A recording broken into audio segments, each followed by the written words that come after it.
고린도후서 2장 14절에서 17절까지 함께 봉독합니다. 항상 우리를 그리스도 안에서 이기게 하시고 우리로 말미암아 각처에서 그리스도를 아는 냄새를 나타내시는 하나님께 감사하노라. 우리는 구원받는 자들에게나 망하는 자들에게나 하나님 앞에서 그리스도의 향기니 이 사람에게는 사망으로부터 사망에 이르는 냄새요 저 사람에게는 생명으로부터 생명에 이르는 냄새라. 누가 이 일을 감당하리요? 우리는 수많은 사람들처럼 하나님의 말씀을 혼잡하게 하지 아니하고 곧 순전함으로 하나님께 받은 것 같이 하나님 앞에서와 그리스도 안에서 말하노라. 아멘. 제가 처음 유학 갔을 때가 6년도에 왔는데요. 그때만 해도 제 유학생들 사이에 이제 이야기되는 그런 내용들이 있습니다. 그게 뭐냐면, 이 가난한 유학생이 이제 유학으로 왔는데 하루는 길거리에서 이 강아지가 조조조 쫓아오더라는 거예요. 그 강아지가 왜 날 이렇게 쫓아오나? 그래서 기숙사에 와가지고는 공감이 생각하니까 내 몸에서 무슨 냄새가 나나. 그래가지고 아침에 먹은 이 캔 통조림을 보니까는 그게 개밥이었던 거예요. 왜 보통 마켓에 가면은 제일 이제 캔 종류가 여러 개 있는데 얼마나 많습니까? 근데 제일 좀 싼 거를 찾다 보니까는 그 그림이 맛있어 보여서 사다가 먹었는데 이제 그게 개가 좋아하는 그런 냄새가 봄에서 나니까 개가 쫓아왔다는 거죠. 사람의 몸에서 어떤 냄새를 풍기느냐 이제 굉장히 중요하잖아요. 근데 오늘 성경 본문에 보면 15절에 보니까 바울은 자기를 비롯한 그리스도의 사역자들을 그리스도의 향기다 이렇게 불렀어요. 향기가 퍼져나가듯이 그리스도를 아는 냄새를 사람들에게 퍼뜨리는 사람, 그런 사람이다라는 거예요. 그런데 그 향기는요, 어떤 사람에게는 죽음의 냄새로 난다는 거예요. 그게 죽음의 냄새로 맡아지고 또 어떤 사람에게는 생명의 냄새가 된다는 거예요. 그래서 오늘 그런 말씀을 가지고 하나님께서 우리에게 주신 말씀 나누기를 원합니다. 먼저 14절에 보면 항상 우리를 그리스도 안에서 이기게 하시고 우리로 말미암아 각처에서 그리스도를 아는 냄새를 나타내시는 하나님께 감사하노라. 여기 보면 하나님께 감사하노라 하면서 먼저 시작을 합니다. 여기에 보면 이기게 하시고라는 말, 이기게 하시고라는 말은 신약 성경에 딱 2번 나와요. 본문에서는요, 이 승리의 개선 행렬을 이끌다. 이것은 트리암 배우 그래가지고 우리 영어 성경으로 이제 트라이엄 그러잖아요. 승리하다. 그런데 오늘 본문에서는 그 승리의 개선 행렬을 이끄는 것 이렇게 그런 의미로 사용됐고요.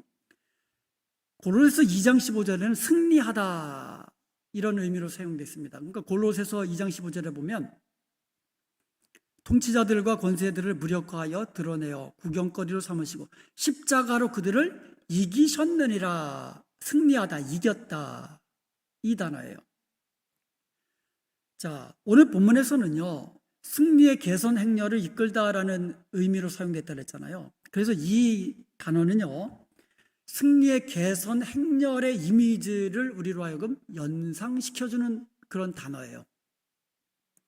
로마 제국은요, 전쟁에 갔다가 대승을 거두고 돌아온 그 장군이 로마의 중심부에 이르기까지 승리를 축하하는 개선식을 하도록 허용을 해줬어요.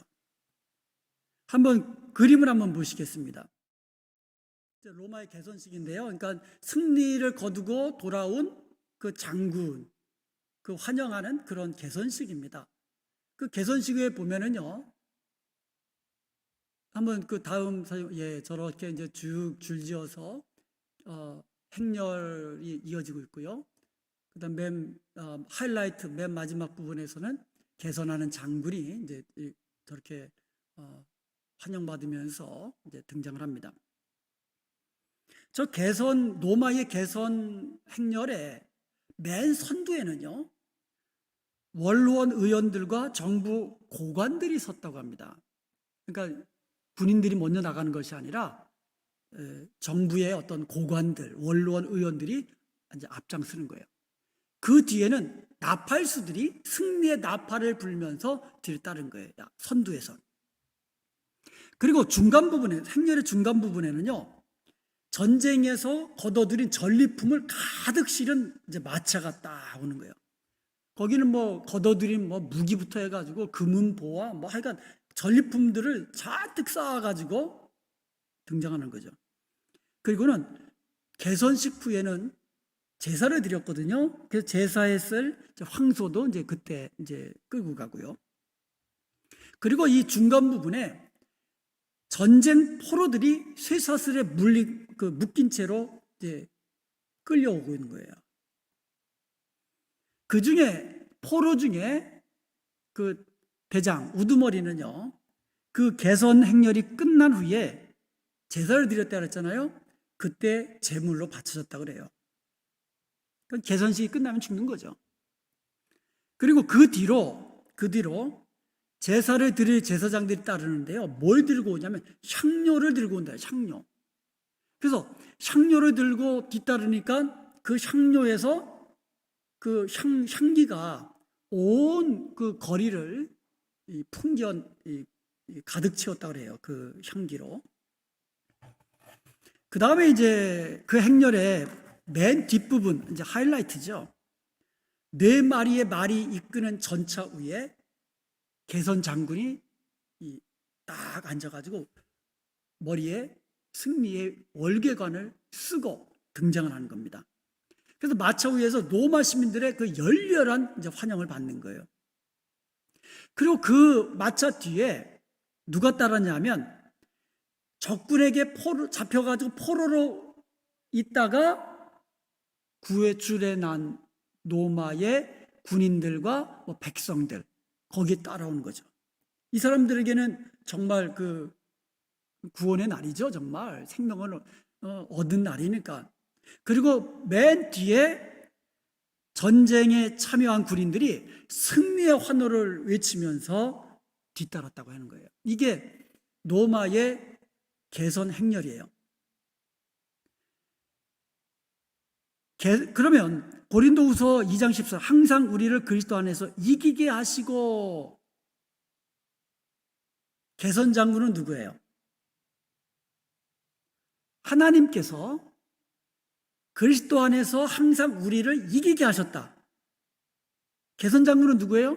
하나님이세요. 하나님. 우리로 하여금 이기게 하신 분이 하나님이시라는 거예요. 그리스도 안에서. 하나님의 승리는 누구 안에서 이루어져요? 그리스도로 말미암아 승리를 거두게 되었다는 것을 우리에게 알려주고 있어요. 항상 각처에서. 그래서 우리가 그리스도를 아는 냄새, 그러니까 그리스도의 향기가 되어서 이 그리스도의 복음을 전하면 하나님이 우리를 항상 이기게 하신다는 거죠. 어디서나. 하나님이 그리스도 안에서 우리로 하여금 승리케 하신다는 사실을 우리는 기억해야 될 것입니다. 그렇다면 이 개선 행렬에서 바울 일행이 맡은 역할은 무엇일까요? 지금 개선 행렬이 쭉 있잖아요. 그러니까 바울은 그 개선 행렬 중에 들어가 있는 거예요. 개선 장군은 하나님이시고, 그러면 개선 행렬 중에 바울과 그의 일행들, 동역자들이 맡은 일이 무엇일까? 14절 한번 다시 보겠습니다. 항상 우리를 그리스도 안에서 이기게 하시고 우리로 말미암아 각처에서 그리스도를 아는 냄새를 나타내시는 하나님께 감사하노라. 각처에서 그리스도를 아는 냄새를 풍겨내는 역할을 바울과 그의 동역자들이 했다라는 것을 우리는 이 그림을 그려볼 수가 있는 거죠.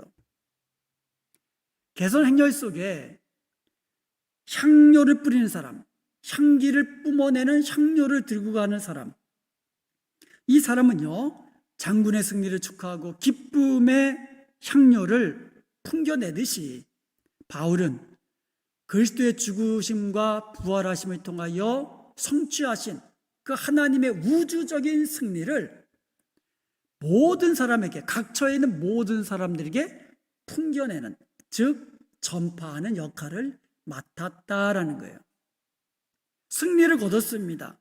이 승리한 것을 각처에 전파하는 사람, 이것을 마치 향기를 품어내는 그 향료를 든 그 사람에게 비유를 한 거예요.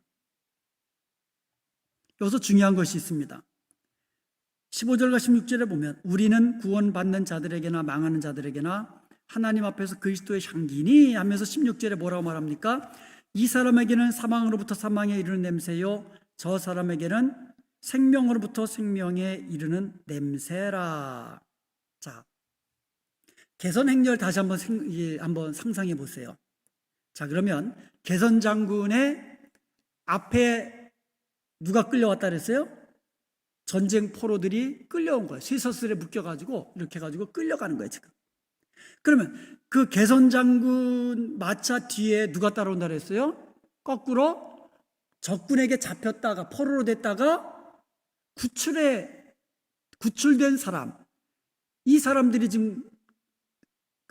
이제 정말 이 생명을 얻어갖고 지금 쫓아오는 거예요. 자, 그러면 이 그러니까 향기를 앞에 있는 사람도 맡고 뒤에 있는 사람도 맡아요. 똑같은 향기예요. 향료에서 품어나오는 향기를 앞에 끌려온 전쟁 포로도 맡아요. 그죠? 뒤따라오는 구원받은 사람들도 똑같이 맡아요. 그런데 포로로 끌려온 사람은 무슨 냄새예요? 이 향기가 사망의 냄새예요. 죽음의 냄새예요. 그런데 뒤따라오는 사람에게는 그 냄새가 무슨 냄새예요? 생명의 냄새가 된다는 거예요. 지금 그걸 이야기해 주고 있어요.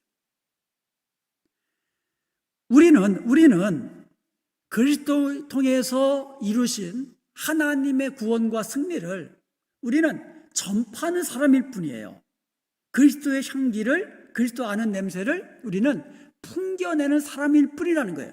그런데 어떤 사람은 우리가 풍겨내는 그리스도를 아는 냄새를 사망의 냄새로 받고, 또 어떤 사람은 우리가 똑같이 풍겨내는 그리스도를 아는 냄새를, 그리스도의 향기를 생명의 냄새로 받아들인다라는 거예요. 그렇다면 바울이 지금 복음을 전하고 있잖아요. 그죠? 복음 사역을 하고 있는데 가는 데마다 복음을 듣고 영접한 사람들이 있는데 오히려 더 많은 사람들이 바울의 복음을 거역하고 그리고 오히려 핍박하고 죽이려 하고 공격적인 사람들이 많았다라는 거예요. 자, 그러면 그렇게 바울을 대적하고 공격하는 사람은 어떤 사람들이에요?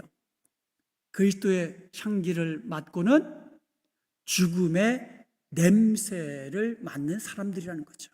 지금 그 얘기라는 거예요.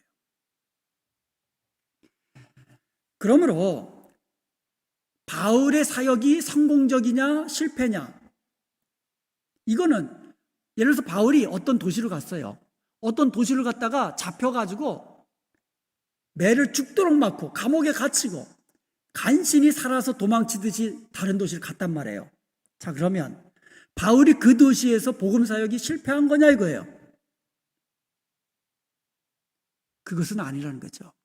즉 바울이 전하는 복음을 듣고 수만 명이 막 회개하고 막 이러면 성공한 거고, 바울이 전하는 복음을 듣고 오히려 돌 들고 막 죽이려 하면 실패한 거고, 그게 아니라는 거죠.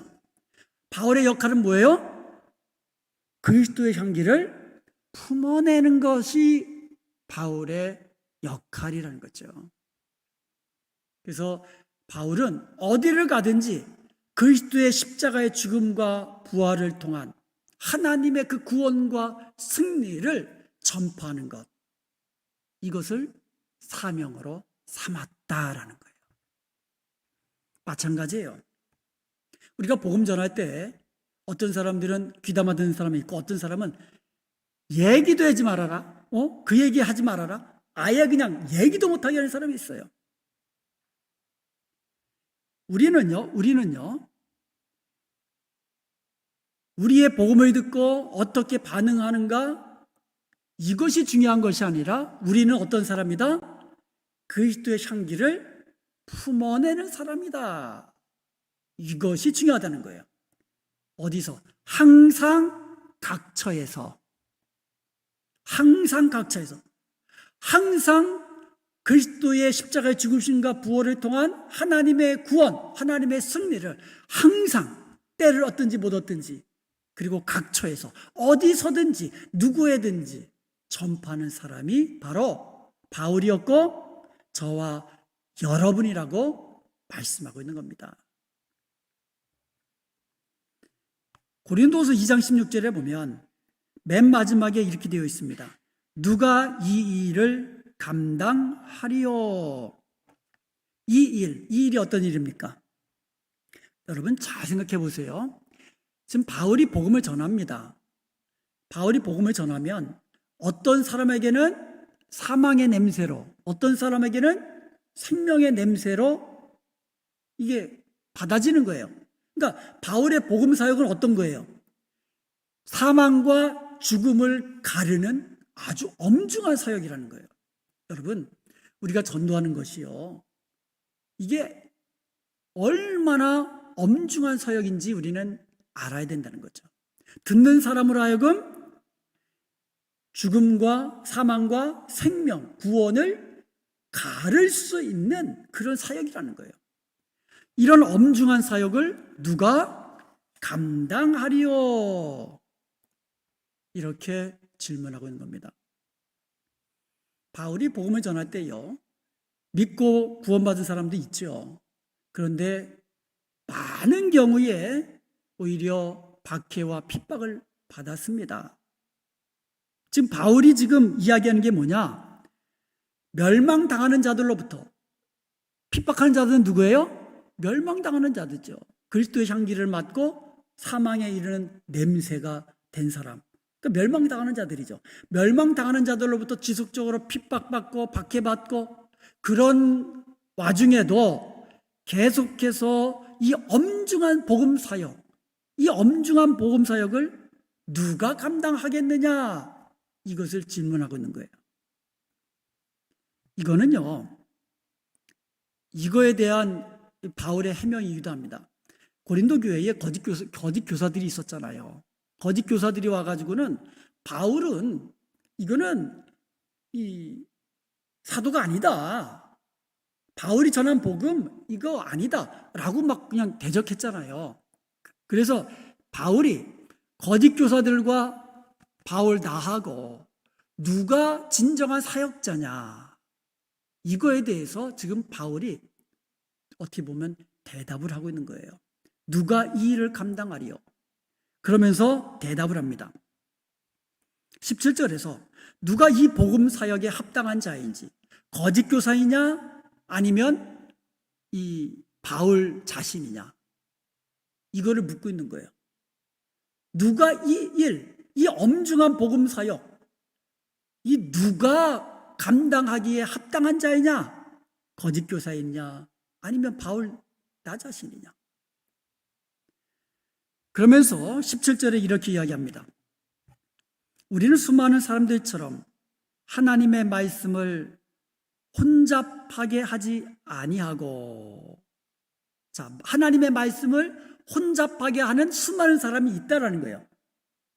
우리는 수많은 사람들처럼 하나님의 말씀 혼잡하게 하지 않아. 이 말은 뭐예요? 많은 사람들이 하나님의 말씀을 혼잡하게 한다는 거예요. 이것은요, 바울 당시뿐만 아니라 지금도 마찬가지예요. 하나님의 말씀을 혼잡하게 하는 사람이 얼마나 많은지 몰라요. 그런데 여러분, 여기서 혼잡하다라는 뜻이 뭔지 알아요? 이것은 이 카펠레오라는 뜻이에요. 카펠레오라는 헬라어인데 to make a trade, 그러니까 물건을 이제 사고 팔면서 이익을 남기다라는 뜻이에요. 장사하다라는 뜻이에요. 이거 수많은 사람들처럼 하나님의 말씀을 가지고 장사하지 아니하노니, 그런 의미라는 거예요. 로마 당시에는요, 이 순회 교사들이 있었어요. 그러니까 철학자들 아니면 수사학자들이 이 도시 저 도시 다니면서 돈을 받고 가르쳤어요. 수사학도 가르치고 철학도 가르치고.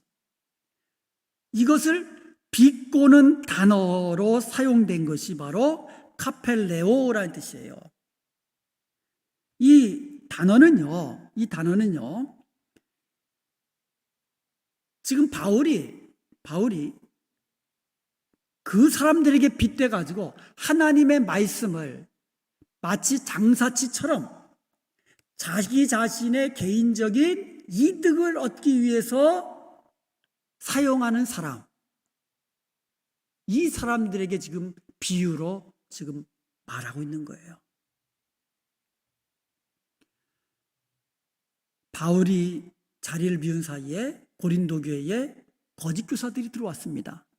이 사람들이 들어와 가지고는요, 자신들의 영적 체험, 내가 뭐 하나님을 봤다, 뭐 내가 하나님의 계시를 들었다, 뭐 하여간 영적 체험, 그리고 자신의 어떤 은사들을 막 과시를 합니다. 받는.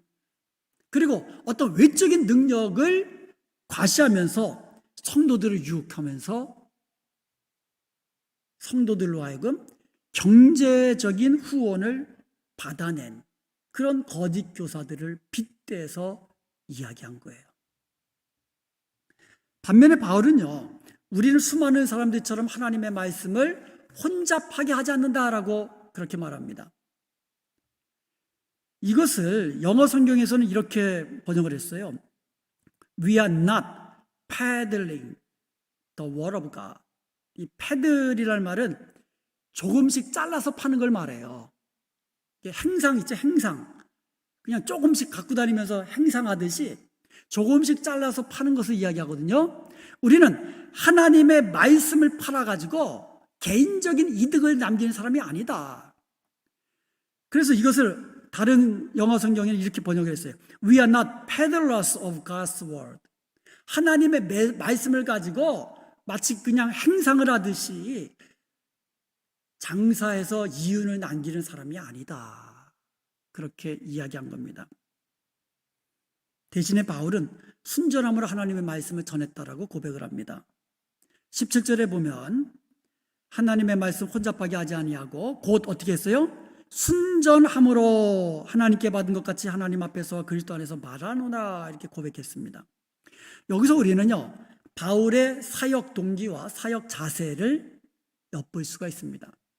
지금 바울이 거짓 교사들과 이 바울 자신, 누가 진실한 사역자인가에 대해서 지금 대답하고 있는 거예요. 바울이 내가 사역하는 동기와 자세가 저들과 다르다 이거예요. 저들은 마치 그냥 하나님의 말씀을 가지고 개인적인 이득을 남기는 장사치와 같은 사람들이지만 나는 순전하게 사역한다. 그래서 바울의 사역 자세는 순전함으로 이 단어에 나타나는 거예요. 이 순전하다라는 말은요, 우리 고린도전서 1장 12절에 사용된 말이거든요. 에일리크리네이아라는 말이라고 그랬거든요. 그때 설명드렸어요. 진실함이라는 뜻이거든요. 문자적으로 보면 태양의 빛에 비추어 판단함, 이런 뜻이라고 그랬어요. 그러니까 태양의 빛에 비추어서 판단하듯이 우리의 마음의 동기가 아주 투명하고 숨긴 것 없고 순수하다, 이때 사용하는 말이에요. 그러니까 바울의 사역의 자세는 뭐냐? 어떤 사심이 없다라는 거예요. 내가 딴 사심이 없고 그냥 투명하다, 내 마음 그냥 다 보여줄 수 있다는 거예요. 순수하다라는 거예요. 고린도 교회에 들어온 거짓 교사들처럼 자신들이 뭐 세상에서 좀 높아지려고, 명예를 얻으려고 이런 동기에서 하는 것도 아니고, 그런 것도 아니고, 그리고 사역을 통하여서 어떤 개인적인 이득을 취하려는 것도 아니고, 나는 단지 신실하고 순수한 마음으로 하나님의 말씀을 전하고 가르쳤다. 이것을 지금 고백하고 있는 거예요. 그리고 바울의 사역 동기는요, 2장 17절을 다시 보면 순전함으로 사역했다 그랬고요. 하나님께 받은 것 같이 하나님 앞에서 그리스도 안에서 말하노라 이렇게 이야기하거든요. 그러니까 바울의 사역 동기는 뭐냐? 하나님께 받은 것 같이, 영어로 하면 as of God, as from God 이렇게 번역이 되어 있거든요. 바울이 복음을 전할 수 있는 근거는 하나님께로부터 위임받았다라는 거예요. 자기가 복음 전한 것은 하나님으로부터 온 거라는 거예요. 사람으로부터 온 것이 아니라. 그리고 두 번째로 하나님 앞에서 before God, in the sight of God이거든요. 하나님의 그 시야, 하나님의 눈만을 의식하며 사역했다라는 것을 알 수가 있어요. 그러니까 바울은 사람의 눈 의식하면서 복음을 전한 것이 아니라 오직 하나님 앞에서 하나님의 눈만을 의식하며 사역을 감당했다. 이것을 알 수가 있고요. 그리고 그리스도 안에서 in Christ라는 말을 썼거든요. in Christ. in Christ라는 말은요, 그리스도 안에서, 즉 그리스도의 통치권 아래서라는 의미로 사용되잖아요. 그래서 그리스도께서 명하시는 대로, 그리스도께서 이끄시는 대로, 하나님 그리스도께서 가라 하시면 가고, 그리스도께서 마게도냐에서 건너가서 복음을 전하라 하면 낯선 곳이지만 마게도냐로 가고, 이렇게 그리스도 안에서 그리스도께서 이끄시는 대로 그렇게 사역했다. 이것을 고백하고 있는 겁니다. 그러면서 말하노라라고 이야기하잖아요.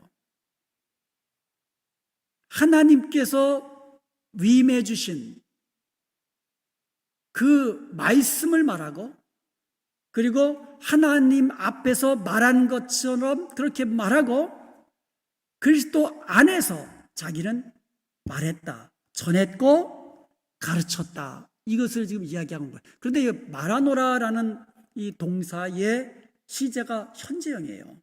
이 말은 무슨 뜻이냐면 지속적으로 이런 사역 동기와 자세를 유지하면서 복음 사역을 감당했다라는 뜻이에요. 그러니까 바울은 어디서나 항상 순전하게 진실되게 사역했고, 그리고 하나님께서 주신 그 사명대로 하나님 앞에서 그리스도 안에서 자신은 그리스도의 복음을 전했다. 이렇게 고백하고 있는 겁니다. 바울은 왜 이렇게 거짓 교사들과 자기 자신을 비교하면서 강하게 말했을까요? 어떻게 보면 굉장히 강하게 말한 거거든요. 거짓 교사들을 뭐에 비유한 거예요? 장사치들, 돈 받고 가르치는, 세상 학문 가르치는 사람들과 똑같이 지금 취급하면서 말했거든요. 어떻게 보면 굉장히 강한 어조로 말한 거잖아요. 왜 그렇게 강하게 이야기했을까요? 그것은요, 거짓 교사들이 그리스도의 복음을 뭐로 사용했어요? 자신의 개인적인 이득을 얻는 도구로 사용했다는 거죠. 그리고 또 하나, 그들이 전한 복음이 거짓 복음이었다는 거예요. 복음의 내용을 아주 훼손시켜버렸다는 거예요. 저들이 바울이 전한 복음, 이 복음이 아니라 다른 복음, 거짓 복음, 이것을 가르쳐서 바울이 전한 복음을 훼손시켰다는 거예요. 그렇기 때문에 바울은 아주 강하게 이야기하는 거예요. 저들은 마치 돈 받고 하나님의 말씀을 장사치들이 그것을 가지고 이윤을 얻듯이 사고 팔듯이 그런 자들이라는 거예요. 나는 그게 아니라 순전하게 했고 진실되게 했다라는 거예요. 그렇게 강하게 이야기할 수밖에 없었던 이유는 바울의 자신의 어떤 이 사도성과 자신의 사역의 진실됨을 해명하는 일도 있지만 더 중요한 이유는 뭐라고요? 그들이 가르치고 전했던 복음이 하나님께서 말씀하시는 그리스도의 복음과 멀리 떨어져 있기 때문이다. 이렇게 이야기하는 겁니다. 오늘날도 보면은요, 이 사역자라고 해서 여러분 정말 같은 사역자들이 아니잖아요. 그 유튜브 동영상들을 보세요. 그러면 뭐 그냥 정말 하나님의 말씀을 정확하게 전달하는 그러한 사람들도 있지만 엉뚱한 이야기하고 정말 이단적인 이야기하고 성경에 없는 이야기하고 자기 자신의 생각 이야기하고 뭐 자기가 받았다는 이야기하고 이런 내용들이 얼마나 많은지 몰라요. 그리고 하나님의 말씀을 어떤 그 자신의 이익을 위해서 장사치처럼 그렇게 사용하는 사람들이 오늘날도 많이 있다는 거죠. 사랑하는 여러분, 우리는 그리스도의 향기입니다. 항상 각 처에서 그리스도를 아는 냄새를 풍겨내는 이 그리스도의 향기입니다. 우리 몸에서 어떤 냄새가 풍기기를 원하십니까? 나의 죄된 본성에서 나오는 어떤 정말 이 추악한 냄새들, 이런 냄새를 풍겨내는 사람이 아니라 내 안에 계시는 그리스도의 아름다우심을, 그 그리스도의 향기를 각처에 풍겨내는 그러한 그리스도의 향기를 품어내는 사람이 되기를 원합니다. 그리스도의 사랑을 풍겨내고 그리스도의 용서를 풍겨내고 그리스도의 인내를 풍겨내고 그리스도의 그 아름다우심을 풍겨내는 저와 여러분 될 수 있기를 원합니다. 그리고 무엇보다도 그리스도의 향기는 이게 숨길 수가 없거든요. 향기를 무슨 뭐 뚜껑을 덮어놨다고 해서 이게 완전히 가려질 수 있는 게 아니에요. 스물스물 향기는 풍겨져 나와요. 마찬가지예요. 우리는요, 예수 그리스도의 죽으심과 부활하심을 증거하는, 어디서든지 증거하는 그러한 사람이 되어야 될 줄로 믿습니다. 믿고 구원에 이르든 믿지 않고 사망에 이르든 그것은 우리의 역할이 아닙니다.